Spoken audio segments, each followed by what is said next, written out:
Hey, what's up, guys? Houston here. I don't know if you're aware that Trump is trying to make some major changes that's going to affect your credit report. Okay. Number one is many of you all seen it in the news that Trump is trying to get credit cards to only charge 10% on interest. Okay. Now you tell me if this is good or if this is bad. Okay. Some people think it's a good thing. Some people think it's a bad thing. Now, here's the thing about it. If credit card interest rates went down to 10%, all right, the positive thing is that you'll get to save more money on interest, right? And so that interest, you'll be able to pay down your credit card debt much faster, right?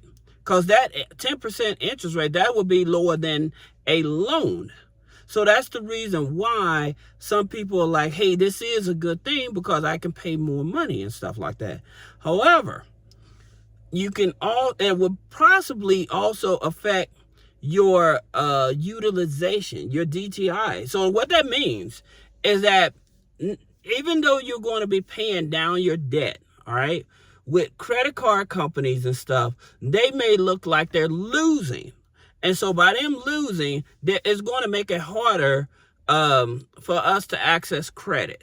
Okay, this is what they're saying. Even though they made billions of dollars, they're saying that it's going to affect their bottom line. Okay, so that means that they're saying there's no more easy credit. All right, where like stated income credit and stuff like that, to get high lines and stuff like that. All of that's changing anyway. All right, so that's a given anyway. But here's the thing about it. All right, they saying if they go down to 10%, then their banks are going to be losing money. But here's the shady part about it. We're the ones that keep on bailing them out. That's right. You have multiple banks right now that over leveraged. So by them being over leveraged, that means that the Fed steps in and have to give them money. Well, the Fed steps in and give them that money, and then they end up charging us that money. Okay? So the banks ain't losing. So for them not to want to go down to 10%, again, is greed. It has nothing to do with them losing money. So that's one thing about it. Now, again, for as tighter credit and stuff like that, yes, that will make it somewhat much more tighter for credit. But again, I told you guys, one of the biggest things that your leverage, especially if you're working a job, is that your income. And I've told you, leveraging at least 3 or 4 months out of the year filing exempt, this is going to give you more money to bring home because the IRS won't be taxing you on that money. And you can use that money to try to pay down some of your debt versus you using credit cards or high interest rate loans. All right. So that's the reason why I continue to tell you that. So number 2 is credit access. Okay. It's called the Credit Access Inclusion Act.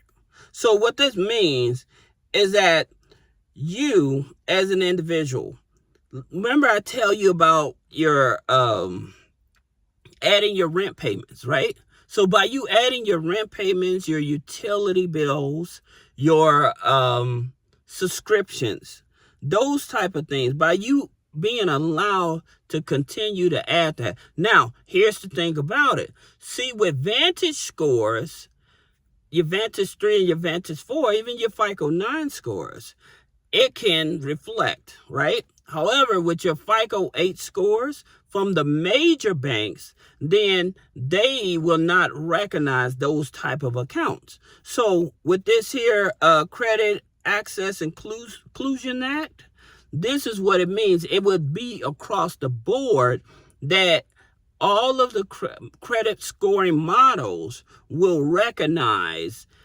these type of accounts. Okay, so if you don't have a regular credit card, but you pay your phone bill on time, you pay your car insurance on time, you pay your rent on time, these type of bills will have a bigger impact on your credit. Okay, so that's the reason why. Because some people, they just don't like credit cards, or they figure that, why am I going to continue to go into debt and pay a lot of interest right? So if they can avoid it, then just leveraging these type of accounts will give you a better advantage. All right. Now the next one is it's called a withdrawal of I guess it's withdrawal of rescission or resistance or something like that. Basically, this here law is saying that where they was biased and who they give money to, okay, where banks would decide, okay, they're in this zip code, okay, or they're non-U.S. citizens, okay? So we're not going to give them loan. So you know how people with an ITIN number, when they go out to get a loan or something like that, using their ITIN, what happens with this here new law, so if you're not an actual U.S. citizen, then they've already pushed this, and I don't know if you all noticed this. They already pushed this that says that if you're a non-U.S. citizen, a registered immigrant in this country, like you can't get SBA loans anymore, okay?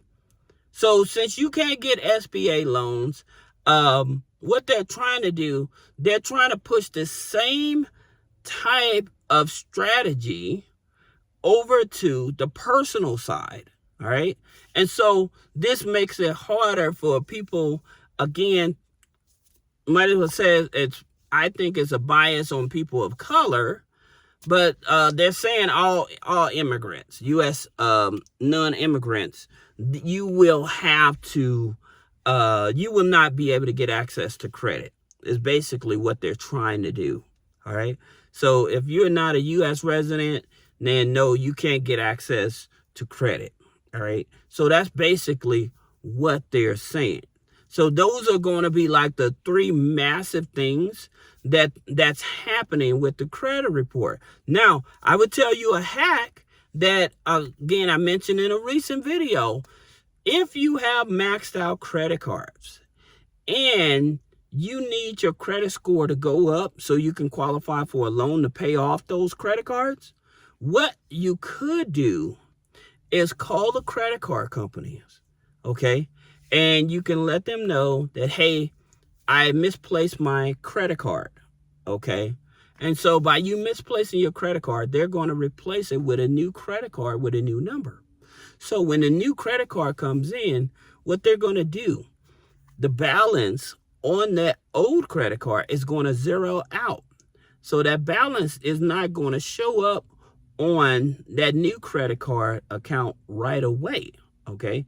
And this is how you actually can get an extra boost out of your credit profile, okay? So it's almost like you're hiding the balance, but this is just a one tactic that people are using in order to get a boost in their credit score, other than adding on an authorized user, okay?